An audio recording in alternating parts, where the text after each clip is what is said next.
예수께서 거기에서 떠나가실새 두 맹인이 따라오며 소리질러 이르되 다윗의 자손이여 우리를 불쌍히 여기소서 하더라.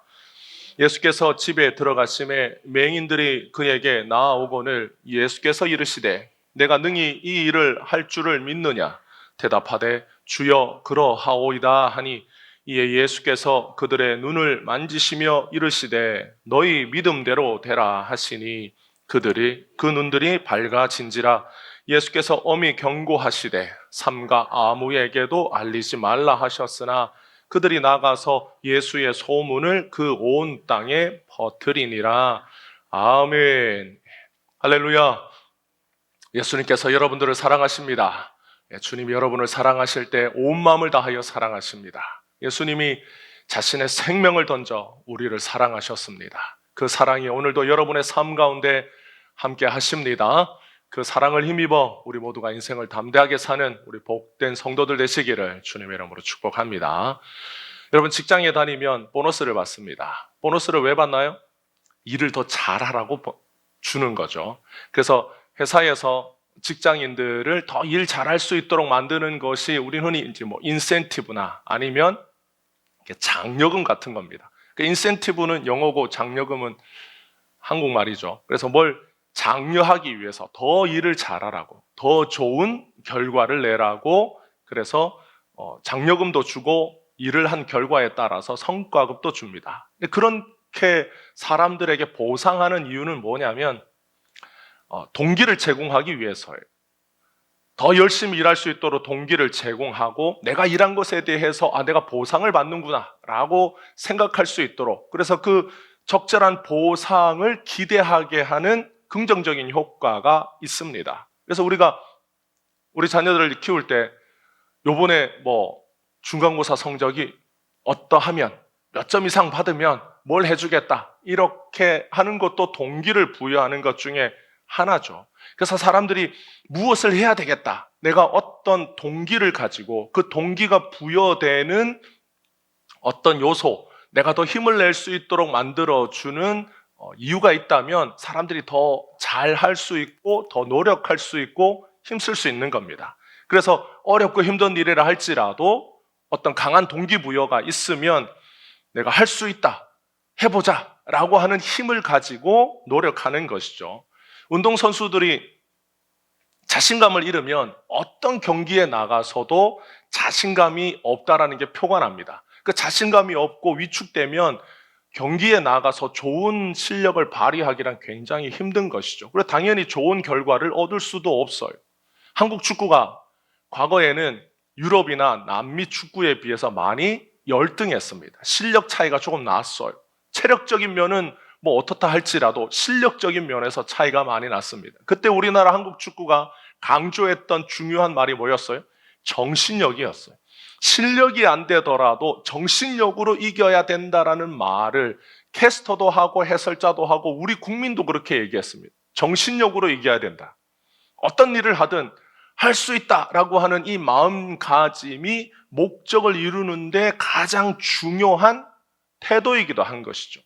그래서 우리가 인생을 살면서 할 수 있다, 해보자 라고 하는 이 긍정적인 생각이 때로는 우리를 더 좋은 결과로 이끌어주는 그런 기회가 되기도 하고 과정이 되기도 합니다. 여러분, 그렇다면 우리가 신앙생활 할 때는 어떨까요? 여러분, 우리가 신앙생활 할 때 우리의 믿음을 더 이렇게 고양시키고 우리의 믿음이 더 자라도록 만드는 동기가 있다면 그건 어떤 것일까?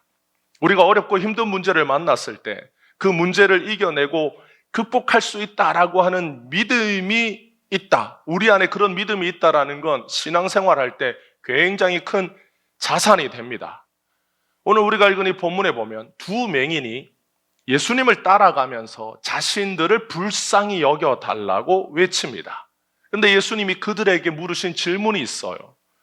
어떤 질문입니까? 내가 능히 이 일을 할 줄을 믿느냐? 라고 예수님이 이렇게 물으신 거예요. 그랬더니 이 두 맹인이 예수님께 주여 그러합니다 라고 대답을 합니다. 그렇습니다 라고 대답을 할 때 예수님께서 그 대답을 들으시고 그래, 내가 고쳐줄 걸 믿는단 말이지 라고 하고 그들을 고쳐주신 것이 아니라 예수님이 그들의 눈을 만지시면서 뭐라고 대답하십니까? 너희 믿음대로 되라, 이렇게 말씀하셨어요. 그러니까 두 사람의 보이지 않던 눈이 밝아져 보게 됩니다. 성경을 보다 보면 예수님께서 어떤 경우에는 믿음이 작은 자들아 이렇게 책망하시고, 어떤 때는 내 믿음이 크도다 라고 예수님이 이렇게 말씀하기도 하십니다. 예수님은 마태복음 9장 안에서만 보더라도 마태복음 9장에 여러 사건들이 있는데 그 사건들을 보면 중풍병자와 그 친구들이 침상에다가 중풍병자를 메고 올 때 예수님이 그들의 뭘 보셨어요? 믿음을 보셨어요. 예수님이 그들의 믿음을 보시고, 그리고 12해를 혈류병으로 앓았던 여인이 예수님의 옷을 그의 옷만 만지더라도 내가 낫겠다라는 마음을 가지고 예수님을 만졌을 때 예수님께서 그 12해를 혈류병으로 앓았던 여인에게 뭐라고 말씀합니까? 딸아, 안심하라. 내 믿음이 너를 구원하였다라고 이렇게 말씀합니다. 그리고 예수님이 이 두 맹인을 만나셔서 하신 말씀이 뭐냐면 너희 믿음대로 되라, 이렇게 말씀한 거예요. 이처럼 믿음은 우리에게 있는 어떤 문제를 해결하려고 할 때 굉장히 중요한 요소라는 것이 분명합니다. 그러면 여러분, 우리가 믿음이 크다라고 말할 때 믿음이 크다라는 건 뭘 의미할까요? 너희 믿음대로 되라 라고 하는 이 말씀대로 우리 안에 있는 믿음의 크기라는 것은 측량할 수 있는 것일까? 예수님께서 이 두 맹인에게 너희 믿음대로 되라 이렇게 말씀하실 때 이 두 맹인의 믿음은 똑같았을까요? 두 사람의 믿음, 예수님이 너희 믿음대로 되라고 하셨는데 이 두 사람이 똑같이 눈이 보이지 않았어요. 그런데 이 두 사람의 믿음의 크기는 비슷했기 때문에 두 사람의 눈이 다 떠졌던 것일까? 만약에 한 사람의 눈이 떠지고 한 사람의 눈이 뜨여지지 않았을 때 뜬 사람의 믿음은 크고 뜨여지지 않은 사람의 믿음은 작았겠죠. 그런데 두 사람의 눈이 똑같이 떠졌습니다. 그렇다면 이 두 사람의 믿음의 크기란 비슷한 것이었을까? 아니면 우리가 학교를 다니면 학점을 부여합니다. 점수를 매겨서 부여하는 거죠. 그래서 몇 점을 받았느냐에 따라서 학점이 3.0, 4.0, 4.5 이렇게 나옵니다. 그런데 어떤 과목은 학점이 안 나오고 패스를 했느냐 아니면 페일을 했느냐, 이 사람이 그 과목을 통과했느냐 통과하지 못했느냐를 보는 그런 과목도 있어요.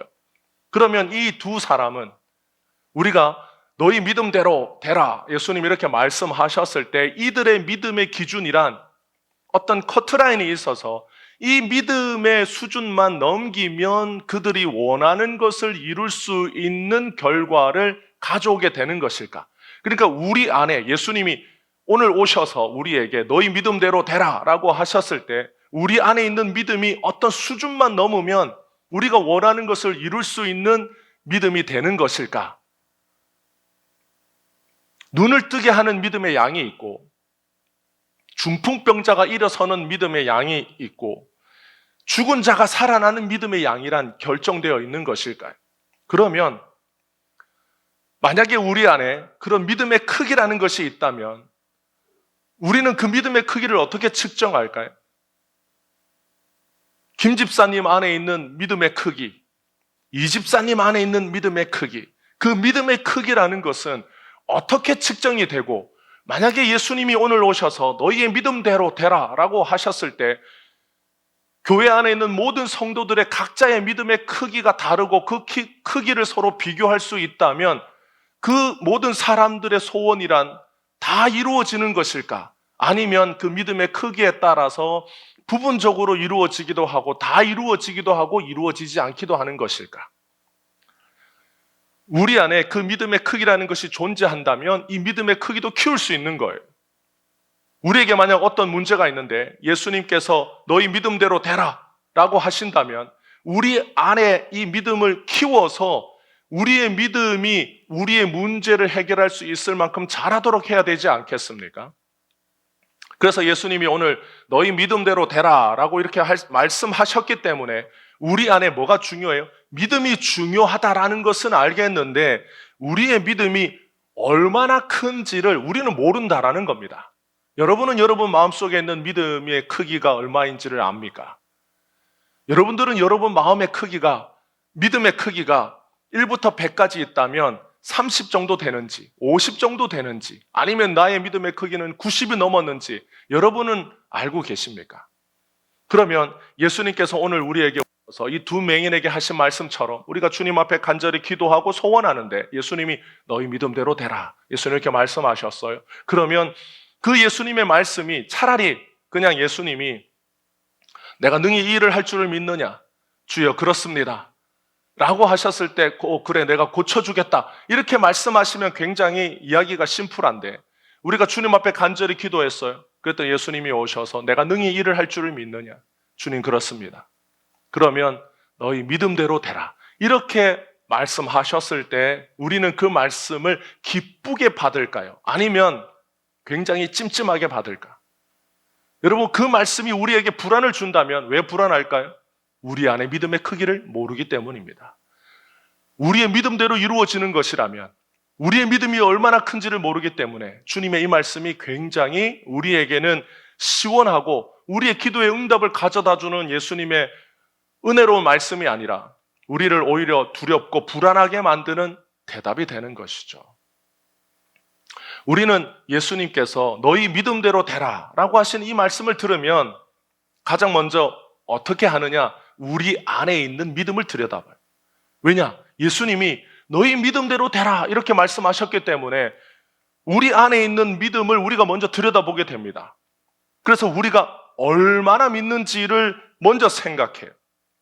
내가 얼마나 믿는가? 내가 예수님을 얼마나 간절하게 믿는가? 내가 얼마나 예수님을 열심히 믿는가를 들여다보게 되는 겁니다. 그래서 내가 원하고 바라는 일이 이루어지지 않으면 우리는 아직 믿음이 작다라고 생각해요. 아, 내 믿음이 작아서 기도응답이 되지 않는구나. 내 믿음이 작아서 이루어지지 않는구나.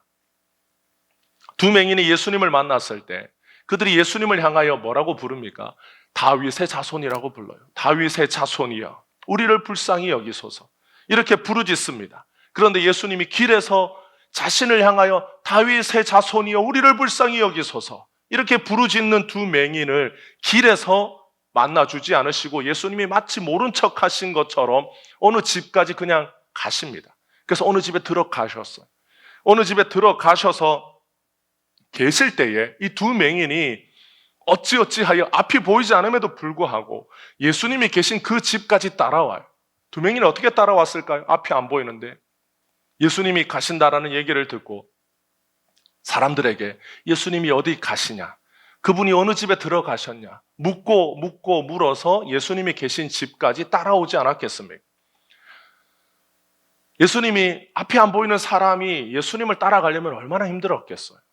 그런데 예수님께서 마치 그들을 모른 척 하신 것처럼 예수님이 어느 집에 들어가셨을 때 그 두 맹인이 예수님이 계신 집까지 쫓아와요. 쫓아오면서 뭐라고 외쳤겠어요? 다윗의 자손이여 우리를 불쌍히 여기소서. 이 두 맹인이 외쳤던 다윗의 자손이라고 하는 이 호칭은 마태복음에 10번이 등장합니다.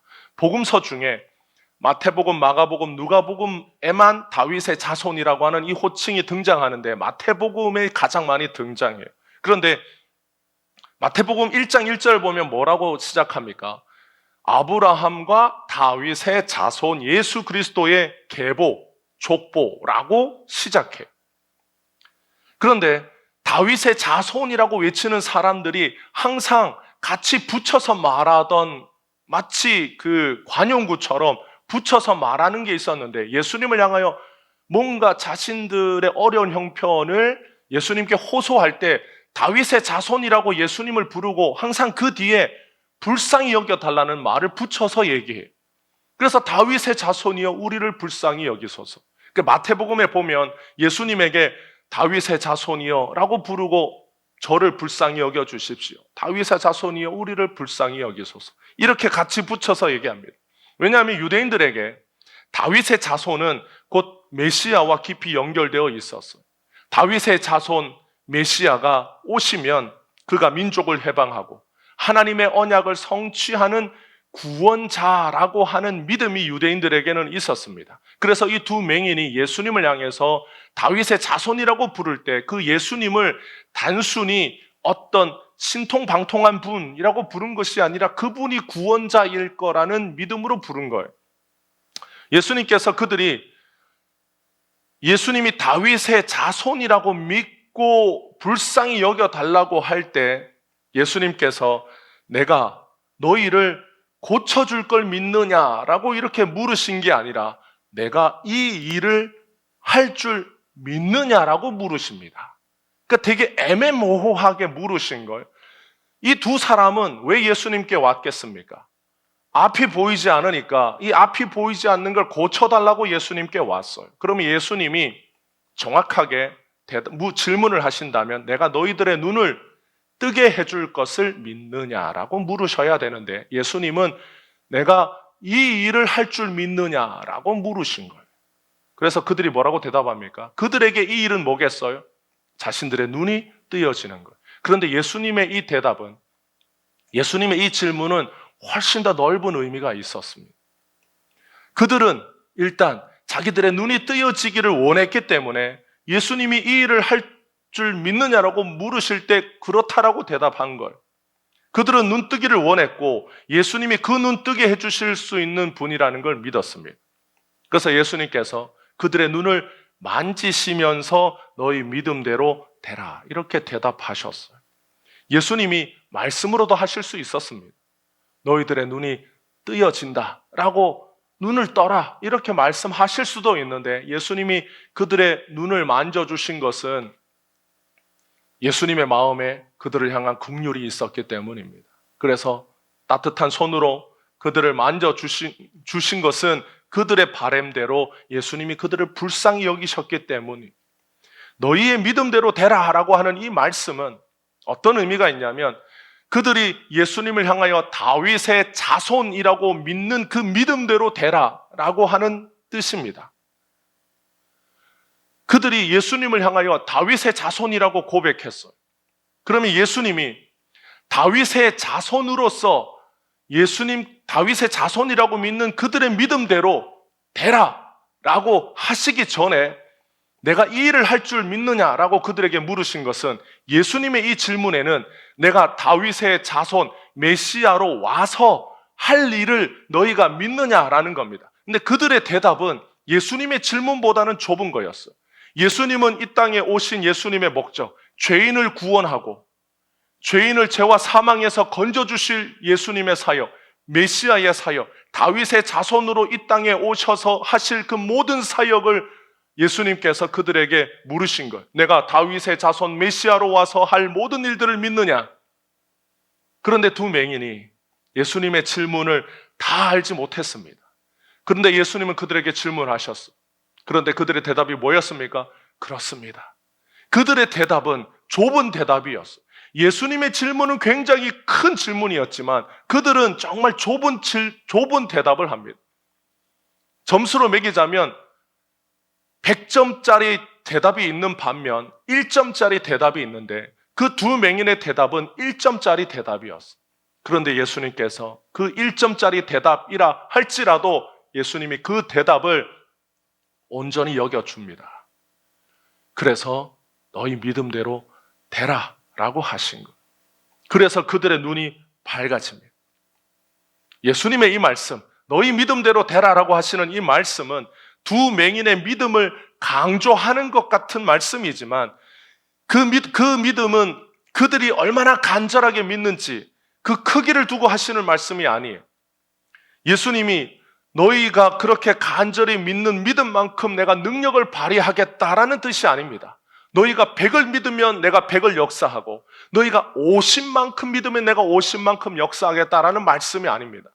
예수님은 그들이 예수님을 다윗의 자손이라고 믿고 고백한 대로 역사하신다라는 뜻이, 이건 전혀 다른 대답이고 전혀 다른 뜻이, 예수님의 역사는 우리의 믿음이 지렛대가 되어서 움직이는 게 아닙니다. 우리가 가지고 있는 믿음으로 예수님을 움직이는 게 아니에요. 우리가 믿음이라고 하는 백이라고 하는 힘으로 우리의 믿음의 지렛대를 눌러서 꿈쩍하지 않는 예수님을 움직이는 것이 믿음이 아닙니다. 그건 믿음의 크기를 말하는 것도 아니에요. 예수님은 어떻게 역사하십니까? 예수님은 예수님의 은혜와 긍휼로 역사합니다. 예수님이 어떤 일을 하실 때에 우리가 간절하게 믿었기 때문에 예수님이 원래는 하기 싫었는데 너희가 간절히 믿으니까 내가 역사하겠다라고 역사하시는 게 아니라 예수님은 항상 어떤 일을 하실 때 예수님 안에 있는 긍휼과 사랑으로 예수님이 일하시고 역사합니다. 우리가 믿는다라고 하는 것은 예수님이 어떤 분이신지를 믿는다라고 하는 예수님에 대한 믿음이지 내가 얼마나 간절하고 애절하게 믿는지에 대한 고백이 믿음이 아니에요. 그러니까 우리가 믿습니다라고 말할 때 우리가 얼마나 간절하게 믿는지를 보라고 예수님께 말씀하는 게 아니라 우리가 예수님을 어떤 분이라고 믿습니다라는 그 고백이 믿음에 대한 올바른 고백이고 정의입니다. 두 맹인이 예수님을 향하여 다윗의 자손이라고 부르짖고 내가 능히 이 일을 할 줄을 믿느냐라고 예수님 물으실 때 주여 그렇습니다라고 한 고백한 것은 그들이 예수님을 다윗의 자손이라고 믿고 고백한 결과예요. 그래서 우리는 이 두 맹인의 이야기를 보면서 우리는 이 이야기를 그냥 간단하게 보면 우리는 이런 결론에 도달해요. 내가 더 간절하게 믿어야 되는구나. 내 믿음대로 되려면 내가 더 큰 믿음을 가져야 되는구나. 그래서 내가 더 열심히 믿음을 키워서 내 믿음대로 이루어지는 결과를 얻어야겠구나라고 자기 자신을 주목하면 이 이야기를 잘못 읽은 거예요. 예수님의 질문을 오해한 겁니다.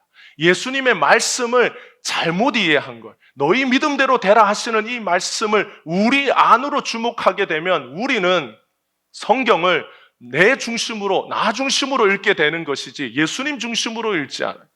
예수님이 너희 믿음에 대하여 말씀하실 때 우리 안에 있는 예수님이 어떤 분이신지를 믿는지 예수님을 주목하게끔 하는 것이 성경의 목적입니다. 성경은 언제나 성경을 읽고 나면 나 자신을 주목하게 되면 성경을 잘못 읽은 거예요. 성경을 읽을 때 우리는 항상 성경을 읽고 누구를 주목하게 되어야 합니까? 예수님을 주목하게 되어야 합니다. 비록 너희 믿음대로 되라 예수님 말씀하셨지만 예수님의 말씀 안에는 너희 안에 있는 두 맹인 안에 있는 예수님이 어떤 분이신지에 대하여 그래서 우리도 예수님이 우리에게 너희 믿음대로 되라 라고 하실 때 우리는 누구를 주목해야 합니까? 우리 안에 계신 예수님을 주목해야 돼요. 나는 어떤 예수님을 믿고 있는지, 나는 어떤 예수님을 고백하는지, 내 안에 계시는 예수님은 돈을 많이 벌게 해주는 분인지, 내 안에 계시는 예수님은 그냥 자판기처럼 내가 원하는 것을 누르면 그것을 그냥 주시는 분인지, 아니면 내 안에 계시는 예수님은 사랑과 긍휼이 풍성하신 분으로 나의 모든 삶을 주관하고 다스리시고 내가 걸어가는 걸음마다 늘 함께 하시는 지금도 살아계셔서 역사하시는 전능하신 하나님이신지 우리는 예수님이 너희 믿음대로 되라 라고 말씀하실 때 그 믿음을 추상적으로 생각하면 안 돼요. 내 안에 있는 나의 열심과 노력으로 빚어낸 믿음이라고 생각하면 안 되고 그 믿음의 본체가 되시는 예수님을 주목해야 합니다. 예수님은 전능하신 하나님이시기 때문에 인간이 어떻게 했다라고 해서 거기에 좌지우지 되는 분이 아니에요. 여러분, 인간이 만든 신은 다 인간의 조건에 따라 움직입니다. 여러분, 무당이 자기가 섬기는 신을 지극정성으로 섬겨요. 새벽에 일어나서 제사상을 차리고 신선한 과일을 두고 그 앞에서 기도를 합니다. 무슨 기도를 할까요? 자기의 신을 기쁘게 하는 기도를 해요. 자기가 섬기는 신을 만족시키는 기도를 합니다. 그래서 간절하게, 그래서 무당이 구슬할 때 뭐라고 그래요? 손이 발이 되도록 빌어요. 이렇게 막 빌어요. 그렇게 비는 이유가 뭘까요? 더 많이 빌면 빌수록 손에서 연기가 날 만큼 빌면 빌수록 그 간절함이 신이 역사하는 이유가 되기 때문입니다. 인간이 만든 모든 신은 인간의 조건에 따라서 움직여요. 얼마나 애절하고 간절하게 지극정성으로 빌었느냐, 거기에 따라서 신이 역사하기도 하고 역사하지 않기도 합니다. 그래서 구슬할 때 돈을 주면 그 돈을 보고 뭐라고 그래요? 정성이 부족, 돈이 부족하다라고 얘기하지 않습니다. 뭐가 부족하다? 정성이 부족하다. 신의 마음을 만족시킬 만한 정성이 부족하다라고 말합니다. 어떻게 하든지 간에 자기가 섬기는 신의 마음을 흡족하게 만들어야 신이 돕는다라고 믿기 때문입니다. 그런데 예수님은, 전능하신 하나님이신 예수님은 인간의 조건에 따라 움직이지 않아요. 우리가 간절하게 빌었든 그렇지 않았든 거기에 따라서 예수님이 일하시고 역사하시고 하지 않습니다. 예수님이 일하시는 모든 동기는 예수님 안에 있습니다. 예수님이 가지고 계시는 그 신의 성품이 죄인을 향하여 역사하시는 이유가 돼요. 예수님은 죄가 없으시고 선하신 분이시기 때문에 예수님이 하시는 모든 일은 선하고 의로우십니다. 그래서 예수님을 믿지 않고 싫어하는 사람은 예수님이 가지고 계시는 성품을 믿지 못하는 것, 예수님이 선하신 분이라는 걸 믿지 못하기 때문에 예수님이 역사하시는 그 결과도 믿지 못합니다. 그러니까 우리가 예수님을 어떤 분으로 알고 믿느냐에 따라 우리는 그 예수님에 대하여 심히 오해하고 따를 수도 있고 예수님을 사랑하면서도 따를 수 있는 것. 예수님이 선하고 의로우시고 그분이 하시는 모든 생각과 그분이 하시는 모든 일이 참되고 옳다라면 우리는 우리의 삶에서 일어나는 모든 일을 볼 때에 어떤 기준으로 보아야 하느냐? 주님이 하신 일이 선하고 의롭다라고 하는 관점으로 봐야 되는 것. 비록 그것이 우리의 인간의 눈으로는 때로는 이상하게 보이고 우리에게는 불의하게 보이고 우리에게는 의롭지 않게 보인다 할지라도 그것은 우리의 기준의 잘못이고 우리의 관점의 잘못이지 주님의 잘못이 아닌 것. 그래서 우리가 주님을 따르고 주님을 믿는다라고 할 때 그분이 누구신가가 너무 중요한 것. 그분이 우리를 사랑하시기 위하여 십자가에서 자신의 생명을 던지기까지 우리를 구원하시려고 자신의 모든 것을 던지신 분이라고 믿는 사람과 예수는 변덕쟁이라고 믿는 사람이 어떻게 같을 수 있겠습니까? 우리가 예수님의 역사를 바랄 때 예수님은 우리가 얼마나 간절히 믿는지를 보시고 역사하는 게 아닙니다. 우리가 예수님을 어떤 분이라고 알고 고백하는지를 예수님은 보십니다. 예수님을 믿고 구원받는다라고 하는 것은 예수님이 죄인을 구원하시는 구원자이심을 믿는 믿음으로 구원받는 것이지 내가 얼마나 간절히 믿었느냐에 따라서 우리가 구원받는 게 아니에요. 구원은 우리의 믿음의 크기로 이루어지는 게 아닙니다. 구원은 어떻게 이루어집니까? 예수님의 이름으로 이루어져요. 예수님의 역사로 이루어지는 것. 그래서 우리가 예수님이 우리의 구원자이심을 믿는 그 믿음으로 구원받는 것이지 내가 얼마나 간절히 믿었느냐에 따라서 구원받는 게 아닌 겁니다. 그래서 예수님이 죄인을 구원하실 때 아무 의도 없고 구원받을 만한 자격도 없는 자가 예수님을 믿는 그 믿음 하나를 보시고 예수님이 그를 구원해 주시는 것.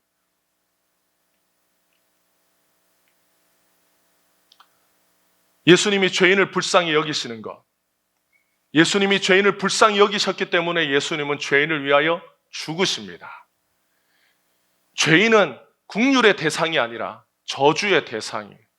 예수님 시대에 죄인처럼 여겨졌던 사람이 맹인과 같은 장애인이었어요. 그건 그 문화가 가지고 그 시대가 가지고 있는 가치관이었어요. 세계관이었어요. 그것을 벗어나고 싶다고 해서 벗어날 수 있는 게 아니에요. 여러분, 우리나라의 1990년도 초반에 우리나라를 충격에 빠뜨렸던 강도 살인을 조직이 있었습니다. 그 이름도 유명했던 지존파였습니다. 우리나라에 있는 모든 국민들이 그 지존파가 한 일을 보고 경악했습니다. 뭐라고 말했어요? 사람으로서 어떻게 저런 일을 할 수 있느냐? 저들은 사람이 아니라 짐승이다. 그들도 자기들은 사람이 아니라고 얘기했어요. 그 지존파의 두목이었던 김기환은 교도소에서 놀랍게도 예수를 믿습니다. 그는 자신이 저지른 끔찍한 죄악을 인정하고 예수 그리스도만이, 그 십자가만이 자기의 죄를 씻을 수 있다고 고백해요. 그리고 재판을 받고 사형을 언도받은 그 다음에 1995년 11월에 사형이 집행되는 날, 그는 사형장에 끌려가면서 찬송가를 불렀어요. 그리고 담담하게 사형장에서 예수님을 믿으라고 그 말을 남기고 사형을 집행당하게 됩니다. 예수님이 죄인을 불쌍히 여기신다라는 말은 이처럼 인간은 결코 용서할 수 없는 흉악한 자들에게도 동일하게 역사합니다. 예수님이 죄인을 불쌍히 여기시는 것은 예수님이 그들의 흉악한 죄를 짊어지고 십자가에서 죽으시기 때문이에요. 왜 십자가에서 죽으시느냐? 예수님 안에 있는 그 신의 성품이, 그가 죄인을 긍휼히 여기시는 그 마음이, 그 어떤 죄인의 흉악한 죄라도 스스로 예수님이 짊어지시고 대신 죽으시기 때문입니다. 그들이 간절히 내가 예수를 믿고 싶다고 믿은 게 아니에요. 그들이 처음에 교도소에 들어갔을 때 그들은 다 격렬하게 저항합니다. 예수님에 대해서 얘기하면 다 싫어했어요. 다 거부했어요. 그런데 그들이 그가 점점 예수님을 알게 되고 성경을 읽으면서 그는 점점 예수님이 어떤 분이신지를 알아가요. 그래서 사형을 당하기 전날 밤까지 그는 성경을 읽었고 그 성경 속에서 예수님을 만났어요. 예수님의 긍휼로 인한 십자가의 죽음은 우리가 생각하는 것처럼 그렇게 우아한 게 아니에요. 예수님이 죄인을 긍휼히 여기신다라는 말은 굉장히 아름답고 우아한 말처럼 들리지만 그 예수님이 죄인을 긍휼히 여기셨기 때문에 당하신 일은 굉장히 비참하고 끔찍한 죄의 결과이자 형벌이었어요. 사람들은 누가 지존파의 두목 같은 사람을 용서해 줘야 된다라고 말하겠어요. 사람들은 결코 그렇게 말하지 않아요. 그래서 결국 인간 세상에서 그 죄의 형벌로 그는 자기의 목숨을 대가로 지불합니다. 심지어 그가 자기의 목숨을 대가로 지불했다고 할지라도 그 사람으로 인해, 그들로 인하여 피해를 받고 생명을 잃은 사람들이 돌아오는 게 아니에요.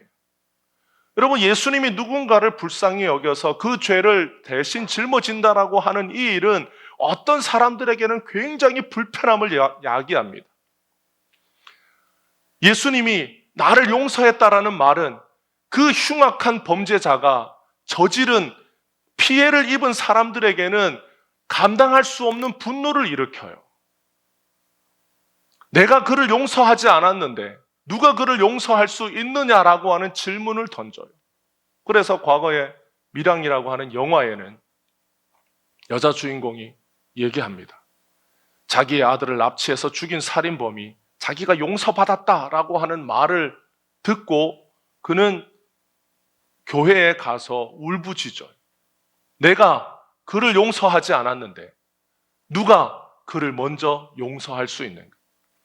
예수님이 죄인을 용서하신다, 긍휼히 여기신다라고 하는 이 복음은 그 시대를 살았던 바리새인들에게는 감당할 수 없는 분노를 일으킵니다. 예수님이 누군가를 용서했다라는 말은 누군가에게는 그 일이 분노를 일으키는 일이에요. 복음은, 예수님의 긍휼은, 예수님이 우리를 용서하신다라고 하는 그 용서의 대가는 그냥 모든 것을 다 만족시키는 게 아니에요. 그러나 분명한 것이 있습니다. 이 땅에 있는 모든 사람들은 다 주님의 용서가 필요한 죄인이라는 것. 모두가 다 하나님 앞에서 죄인이라는 사실을 깨달은 자와 깨닫지 못한 자들이 존재해요. 예수님께서 이 땅에 오셔서 죄인을 위하여 내가 생명을 버리노라 라고 말씀하실 때 그 생명은 모든 죄인을 향한 예수님의 긍휼의 대가였습니다. 그래서 누구든지 십자가에 죽으신 예수님을 믿으면 그 어떤 죄라도 다 용서받고 구원받는 은혜를 예수님이 더딥혀 주시는 것. 이사야 35장에 보면 이런 말씀이 있어요. 장차 메시아가 오면 이런 일을 하신다, 그분은. 그래서 이사야 35장 3절에서 6절을 보면 너희는 약한 손을 강하게 하며 떨리는 무릎을 굳게 하며 겁내는 자들에게 이르기를 굳세어라, 두려워하지 말라. 보라, 너희 하나님이 오사 보복하시며 갚아주실 것이라. 하나님이 오사 너희를 구하시리라 하라. 그때에 맹인의 눈이 밝을 것이며 못 듣는 사람의 귀가 열릴 것이며 그때에 저는 자는 사슴같이 뛸 것이며 말 못하는 자의 혀는 노래하리니 이는 광야에서 물이 솟겠고 사막에서 시내가 흐를 것임이라.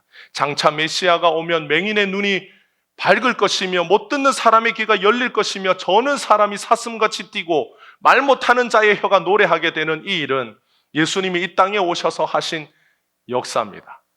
그런데 눈을 뜨고 말을 하게 되고 귀가 열리는 것에 목적이 있는 게 아니에요.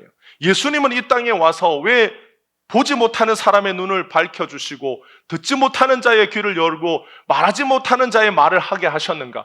그것을 하시려고 예수님이 이 땅에 오신 게 아니에요.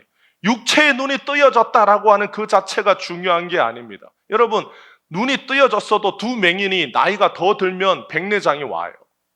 그리고 다시 눈이 침침해져요. 더 나이가 들면 앞이 잘 보이지 않아요. 예수님이 그들의 눈을 밝게 해주셨다고 해서 그들의 눈이 죽을 때까지 시력이 3.0이 되는 게 아닙니다. 그들이 예수님이 눈을 밝게 해줬어도 그들의 눈은 나이가 들면서 자연적으로 다시 노화해지게 됩니다. 그렇다면 예수님이 눈을 뜨게 해주시는 목적이 뭡니까? 입을 열게 해주시고 귀를 열게 해주시는 목적이 무엇입니까? 곧 구원자이신 예수님을 만나게 하는 데 목적이 있는 겁니다. 육체의 눈을 뜨게 하시는 것은 영의 눈을 뜨게 하시기 위함입니다. 두 맹인의 눈을 뜨게 하신 것은 그들이 우리의 죄와 허물을 짊어지기 위하여 이 땅에 오신 아브라함과 다윗의 자손 예수 그리스도를 보게 하시기 위함입니다.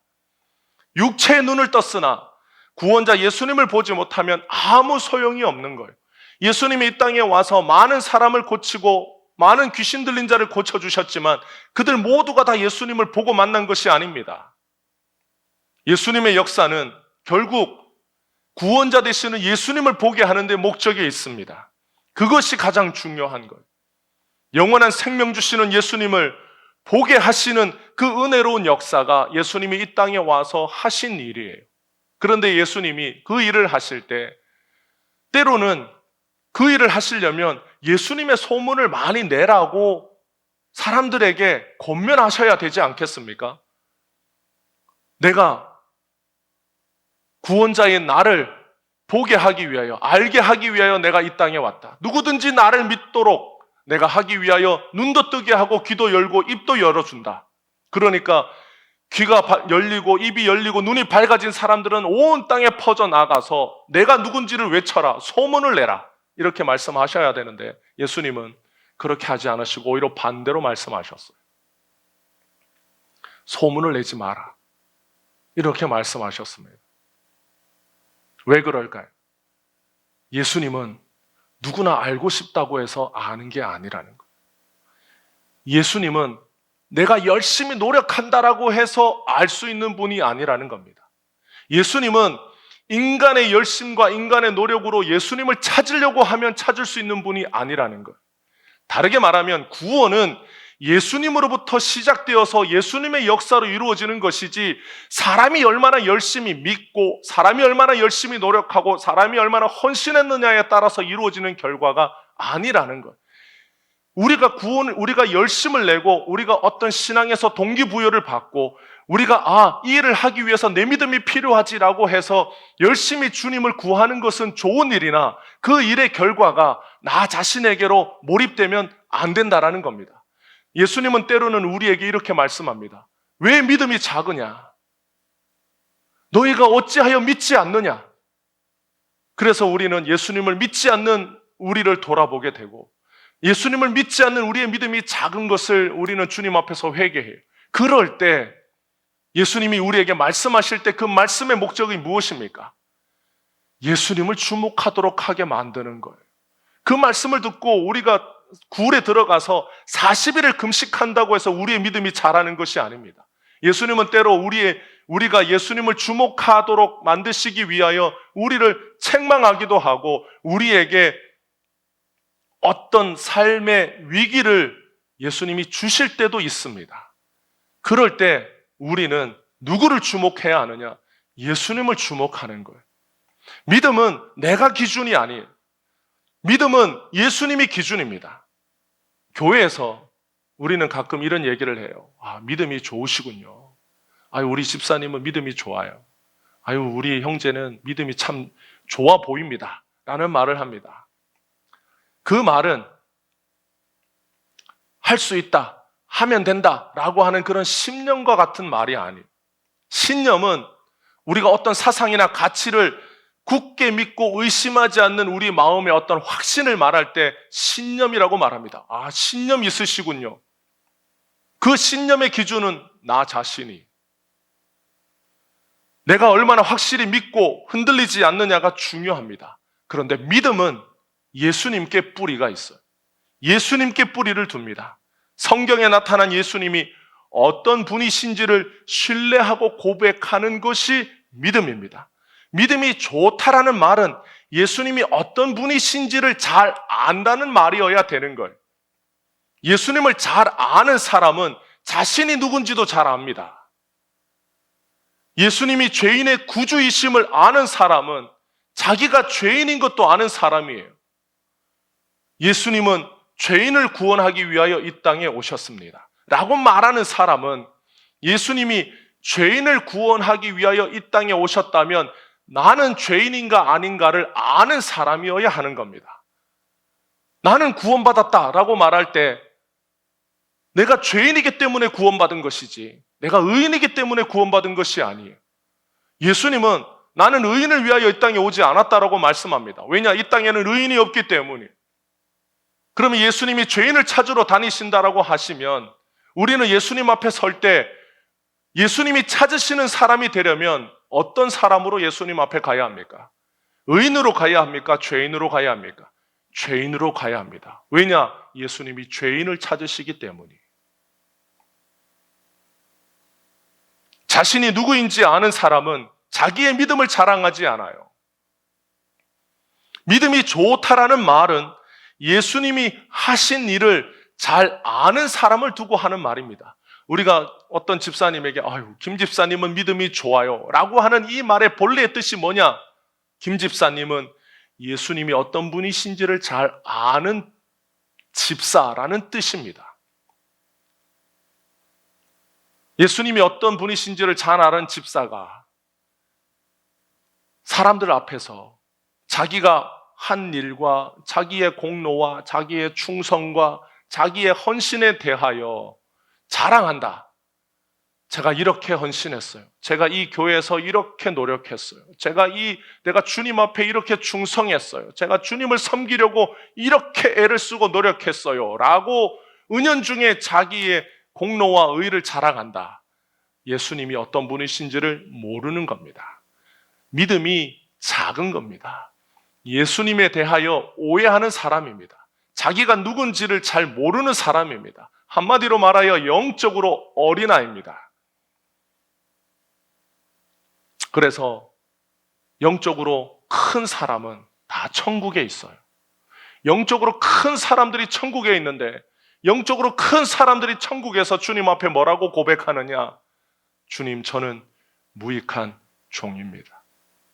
영적으로 어른은 예수님 앞에 어떤 고백을 하는 사람이 있느냐?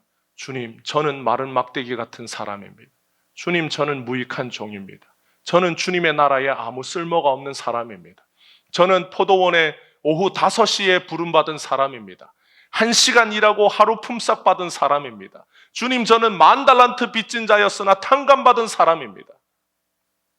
그런데 영적으로 어린 사람은 100달란트 빚진 사람의 목을 잡고 내 돈을 다 갚으라고 하는 사람이고, 그는 아침 6시에 부름받아 하루 종일 일하고 하루 품삯을 오후 5시에 부름받아 1시간 일한 사람과 똑같이 받았을 때 분노하는 사람이, 나는 12시간 일하고 하루 품삯을 받았는데 왜 저 사람은 1시간 일하고 하루 품삯을 줍니까?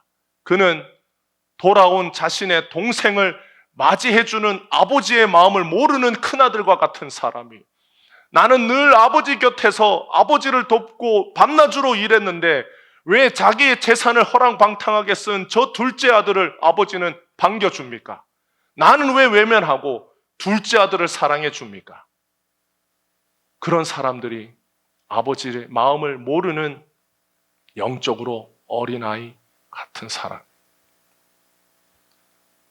예수님이 이루신 구원의 역사를 아는 사람은 자기가 한 일이 없음을 아는 사람입니다.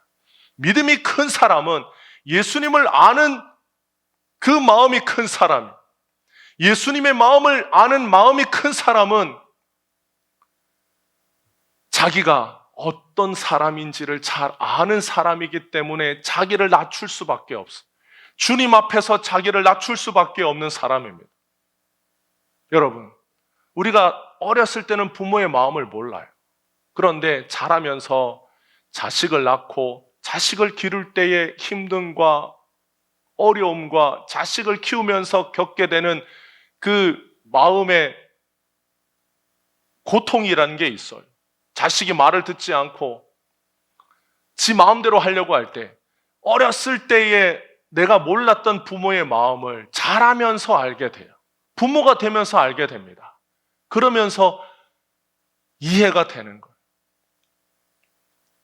예수님의 마음을 아는 것은 결국 예수님의 마음, 그 예수님의 관점, 예수님의 눈으로 보게 되는 것을 뜻합니다.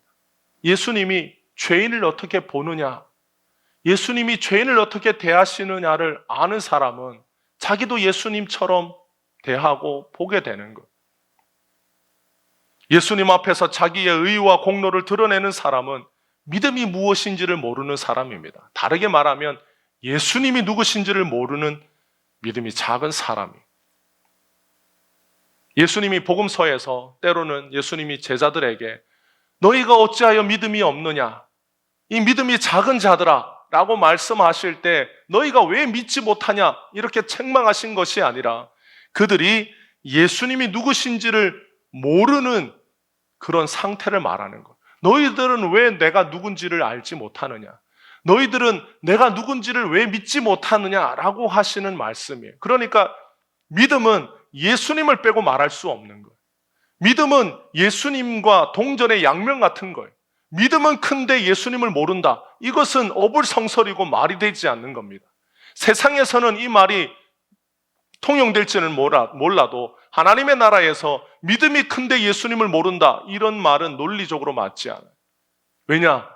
믿음은 곧 예수님과 하나이기 때문입니다. 그래서 이브리서에 믿음의 주요 온전케 하시는 이 그분이 예수님입니다. 믿음의 주라는 말은 믿음과 예수님이 하나라는 것. 믿음이 예수님으로부터 온다라는 뜻입니다. 그 예수님이 곧 우리의 믿음의 본체시라는 의미예요. 그래서 그 믿음을 온전하게 하시는 분, 예수님이 우리의 믿음을 자라가게 하시는데 어떻게 자라가게 하시느냐?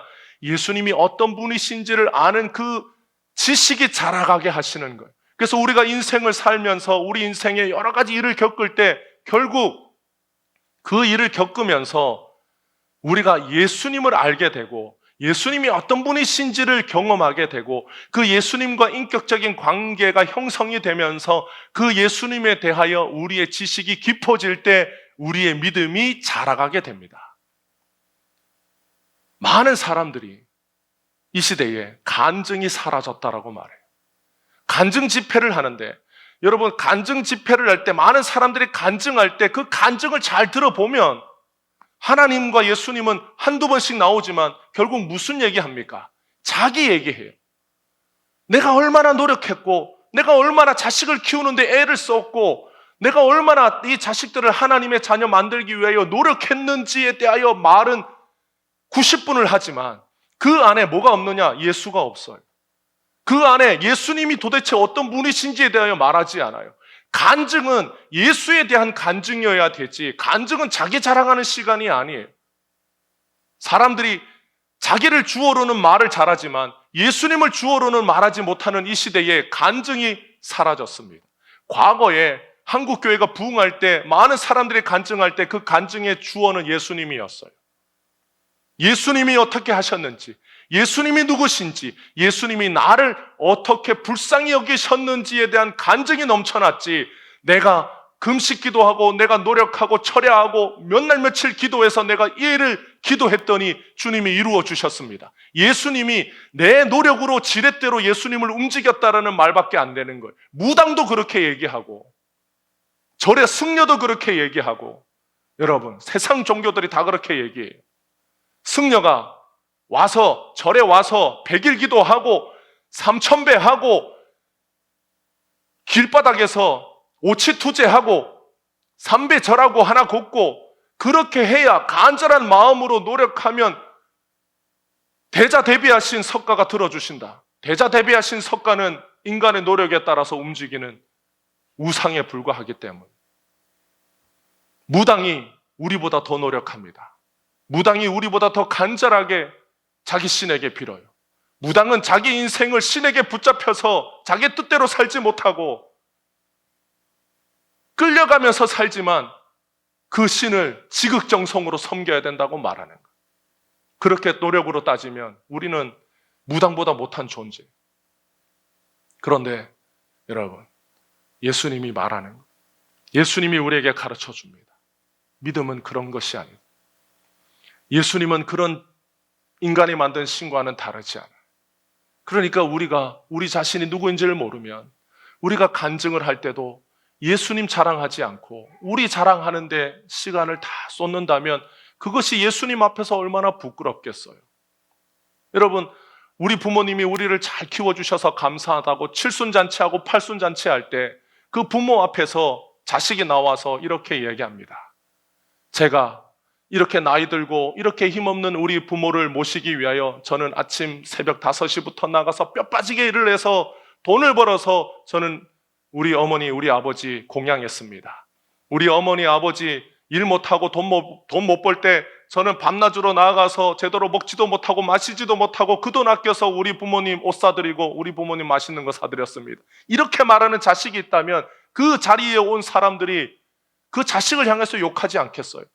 저런 패륜 자식이 있냐라고 말하지 않겠어요? 저런 불효막심한 놈이 있느냐라고 말하지 않겠어요? 그런데 많은 사람들이 이 앞에 와서 예수님을 자랑하지 않고 예수님을 앞에다가 모셔두고 무슨 자랑하느냐? 자기 자랑하는 거. 예수님의 얼굴에 먹칠하고 예수님을 모욕 주고, 그것이 이 시대의 간증이에요. 그런 간증을 듣고 은혜를 받으면 여러분, 우리도 잘못된 것 아니겠어요? 우리가 우리의 신앙이 무엇인가 다른 길로 가고 있다는 증거이지 않겠습니까? 사랑하는 성도 여러분, 우리는 다 믿음 좋은 사람 되기를 원합니다. 저는 여러분들이 다 믿음 좋은 사람 되기를 원해요. 우리가 어떤 일을 간절히 원하지만 이루어지지 않을 때 우리는 우리 자신을 돌아보고 믿음이 부족하다라고 이렇게 생각할 수 있어요. 그러나 내가 더 간절하게 원하고 내가 더 간절하게 빌어야지 라고 생각하는 것이 아니라, 우리가 믿음이 작다라고 여길 때, 내 믿음이 아직 부족하다고 여길 때 우리는 우리 자신을 보지 말고 예수님을 주목해야 합니다. 그분이 얼마나 나를 사랑하시는지에 주목해야 돼. 그분이 나를 위하여 어떤 대가를 치르셨는지를 주목해야 합니다. 그분이 나를 얼마나 사랑하는지를 보아야 합니다. 그럴 때 우리의 믿음이 자라고 우리의 믿음이 커지고 우리의 믿음이 풍성해지는 거예요. 믿음은 일방적으로 자라는 게 아니에요. 내가 예수님을 간절히 원한다고 해서 믿음이 자라는 게 아닙니다. 여러분, 우정은 상대가 있지 않습니까? 우정이 깊은 친구들은 서로가 서로를 잘 압니다. 한 사람은 다른 친구를 아는데 다른 친구는 이 친구를 잘 모른다. 그러면 우정이 깊은 게 아니에요. 그건 일방적인 관계인 것이지. 믿음이 좋다라는 것은 한쪽이 한쪽만을 바라는 게 아닙니다. 그건 인격적인 관계. 예수님과 우리의 사이가 깊다라고 하는 것은 내가 예수님을 아는 만큼, 그분은 나를 너무나 잘 알지만 나는 그분을 잘 몰라요. 그래서 내가 그분을 아는 만큼 이 사랑과 우정과 믿음이 깊어지는 겁니다. 우정이 일방적인 것이 아닌 것처럼 우리의 믿음도 믿음의 대상이신 예수님을 향하여 일방적인 게 아니라 예수님과 우리가 연결될 때 더 깊어지는 겁니다. 사랑하는 친구가 서운한 일을 해도 우리는 그 친구를 이해해요. 우정이 깊을 때는. 이해합니다. 신뢰합니다. 그 서운한 일을 서운한 일로 받아들이지 않아요. 어떤 이유가 있겠거니 라고 그 친구를 이해하려고 노력합니다. 믿음은 우리가 얼마나 믿느냐가 아니라 예수님과 어떤 관계를 가지고 있느냐가 더 중요해요. 예수님을 어떤 분이라고 알고 내가 신뢰하느냐. 예수님이 절벽 끝에 서라고 하실 때에도 우리가 그분을 신뢰한다면 절벽 끝에 섭니다. 뛰어내리라고 말씀할 때에도 그 절벽 앞에 아무 것이 보이지 않아도 우리는 주님의 말씀대로 발을 내디디면 거기에 보이지 않는 다리가 있는 거예요. 그래서 과거에 인디애나 존스 영화에 보면 놀라운 장면이 하나 있어요. 거기에 길이 없는데, 분명히 앞에 아무것도 없는데 걸으라고 되어 있어요. 그랬더니 주인공이 아무것도 없는데 거기에 발을 내디디니까 보이지 않는 다리가 거기에 놓여 있었어요. 그것은 그냥 헐리우드의 한 영화지만 다른 한편으로는 우리에게 믿음이 무엇인지를 가르쳐 줍니다. 우리가 예수님을 어떻게 신뢰하느냐에 대한 한 부분을 가르쳐줘요. 한 면을 우리에게 보여줘요. 우리가 그분을 어떻게 신뢰하느냐. 우리의 죽음에 있는 경지에서 예수님이 우리에게 말씀하실 때 내가 너를 영원토록 붙잡아 준다. 내가 너를 영원히 지켜준다. 라고 말씀하실 때 죽음의 그 자리에서 우리가 예수님을 신뢰한다라는 것은 그분이 나의 모든 것을 영원부터 영원까지 붙잡고 주관하신다고 할 때 우리가 그 예수님의 손에 모든 것을 맡기고 의지한다라는 것을 뜻합니다. 예수님을 신뢰하지 않는다면, 그분이 누구신지를 믿지 못한다면 우리가 어떻게 예수님을 믿을 수가 있겠어요? 믿음이 좋다라는 말은 결국 그 예수님을 더 깊이 알아가는 의미를 품고 있습니다. 사랑하는 여러분, 여러분이 예수님을 더 깊이 알아가는 믿음의 성도들 되시기를 축복합니다. 믿음이 자라는 성도 되시기를 바랍니다. 주님이 너희의 믿음이 크다라고 칭찬하는 성도들 되시기를 바랍니다. 그래서 예수님을 어느 순간, 어느 환경, 어느 때든지 의지하고 믿으면서 주님을 따라가는 예수님의 제자로 날마다 힘있게 살아가시기를 주님의 이름으로 축복합니다. 기도하겠습니다.